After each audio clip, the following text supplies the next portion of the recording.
Bienvenidos a su programa Hablemos de Educación en el siglo XXI. Los saluda su especialista en didáctica IT, Rosa Estrada.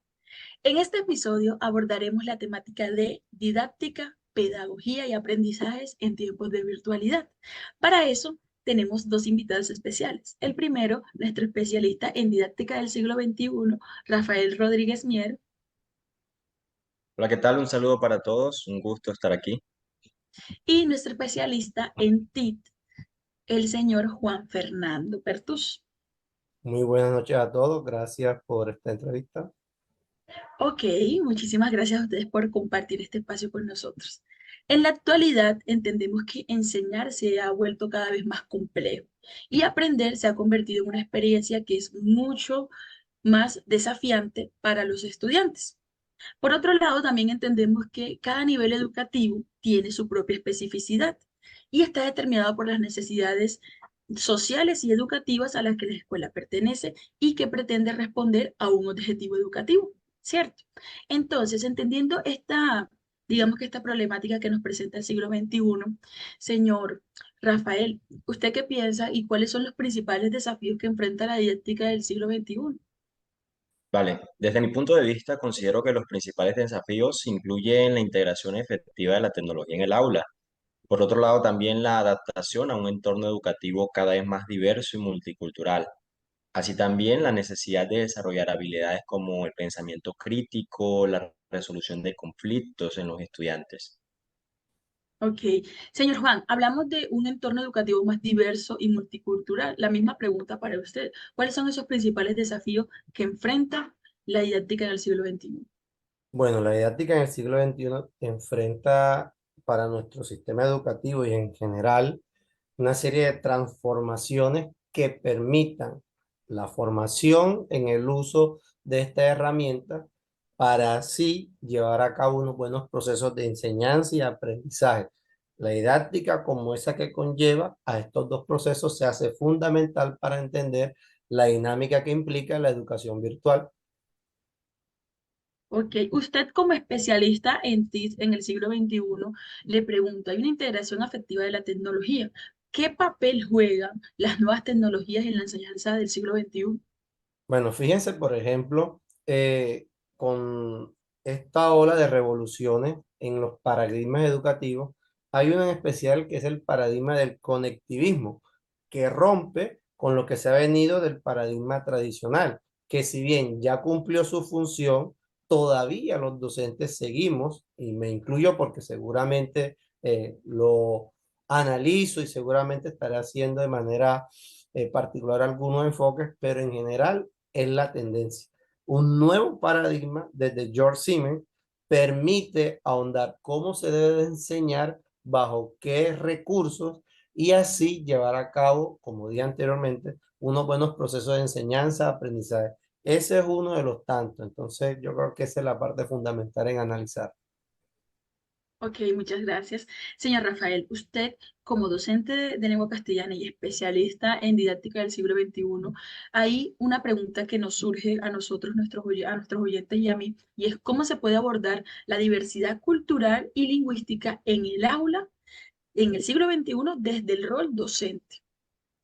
Vale, bueno, es fundamental destacar de pronto el aporte de Prensky, que nos dice que estamos ante una generación de nativos digitales.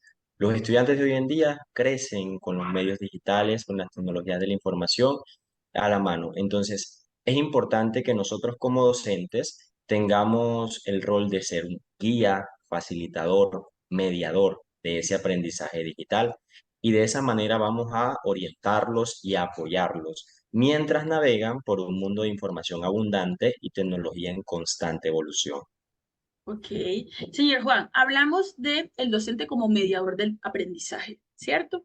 Entonces, ¿cómo se desarrollan esas habilidades del siglo XXI, como el pensamiento crítico, la creatividad, a través de la enseñanza, de estas nuevas enseñanzas? Bueno, fíjese que, por ejemplo, hemos entendido que desde la creatividad surge desde el innatismo y realmente se ha dado los avances en la humanidad así. Sin embargo, también desde otras latitudes, en contextos educativos diferentes, analizamos que la creatividad no es más que el producto del desarrollo de habilidades que se van formando en el estudiante o en las personas a través del aprendizaje. Entonces, el pensamiento crítico, ¿qué implica? En el siglo XXI, hacer una serie de reflexiones, análisis sobre lo que consumimos. Los contenidos que se nos ofrecen en todo el ciberespacio deben ser tenidos en cuenta, pero de un compromiso ético, ¿cierto? Y a su vez formativo, porque eso es lo que garantiza, uno, la veracidad de lo que se está enseñando, pero también lo que se está aprendiendo. Entonces, el docente y el estudiante en esa manera tienen que enfocarse en la adquisición de la información, pero de manera reflexiva y un análisis también de manera crítica para llegar a la creatividad. Ok. Alrededor de la entrevista hemos hablado y hemos destacado el concepto de nativo digital. El estudiante actual es un nativo digital, ¿cierto? Entonces, esta pregunta es para ambos y quiero que la analicen y que tengan en cuenta sus experiencias y lo que han desarrollado como docentes y especialistas en el campo. ¿Cómo puede la didáctica del siglo XXI, que es una didáctica actual y dinámica, preparar a los estudiantes para enfrentar los desafíos del futuro? Señor Rafael. Vale, voy a responder esa pregunta con base en dos campos, también de pronto dos ejemplos a nivel personal, y esperando que mi compañero Juan pueda complementar. Principalmente durante estos días anteriores, estuve con un estudiante de grado cuarto en la institución educativa en la cual laboro, una institución pública. Es un estudiante de 13 años. Es una estudiante muy buena a nivel académico y estuve dialogando con ella, preguntándole por qué cursaba ese grado con la edad que tenía, si académicamente era muy buena. La respuesta de esta niña fue que ella nunca había estudiado en su vida, lo cual me generó a mí la incógnita de entonces, ¿cómo eres tan buena académicamente? ¿Por qué te va tan bien? La respuesta de la estudiante fue, profe, Google. Entonces vemos que de esta manera, si le damos un buen uso a las diferentes tecnologías de la información y la comunicación, los estudiantes pueden apropiarse de diferentes aprendizajes, pueden generar diferentes habilidades y competencias y de esa manera ponerlas en práctica en educación general. Por otro lado, también vale la pena destacar el aporte de James Paul Gitt, quien hablaba sobre cómo los videojuegos son un entorno en el cual los jóvenes de hoy en día pueden aprender múltiples cosas positivas y pueden ponerlas en práctica. Por ejemplo, se puede trabajar el pensamiento crítico a través de los videojuegos. Eso es algo que es novedoso, hace parte de esta década, hace parte de este siglo XXI y todo esto lo podemos trabajar en el aula de clase con los chicos. Ok, muchas gracias. Entonces, el señor Rafael está hablando de autoridad.